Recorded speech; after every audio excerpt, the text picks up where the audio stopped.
ভয়ানক গোরস্থান পর্ব ৪ অদৃশ্য কবর। রাত তখন প্রায় ৩টা। আকাশে চাঁদ নেই, চারদিক অন্ধকারে ছেয়ে গেছে।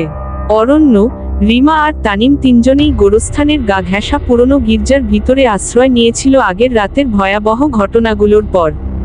গির্জার দেয়াল জুড়ে ছিল ফাটল, ছাদ ঝুঁকে পড়েছে, আর বাতাসে ভেসে আসছিল গলা কাটা আর্তনাদের মতো এক অজানা শব্দ।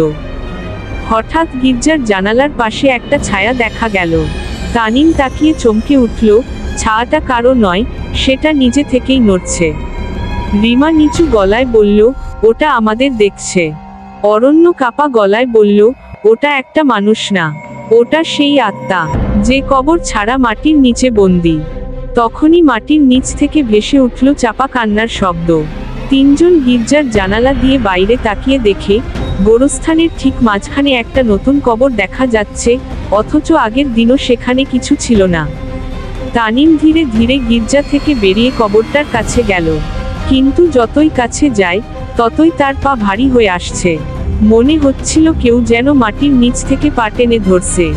অরণ্য আর রিমা ছুটে গিয়ে তাকে ধরে ফেলল।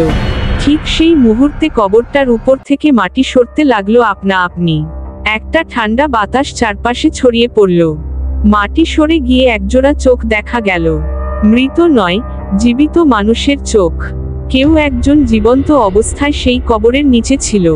হঠাৎ সেই চোখ দুটি রক্তবর্ণ হয়ে উঠল, আর এক ভয়ানক চিৎকার দিয়ে বাতাস কাঁপিয়ে দিয়ে উঠল, ছায়া মানুষটা, তোমরা আমার ঘুম ভেঙে দিয়েছ।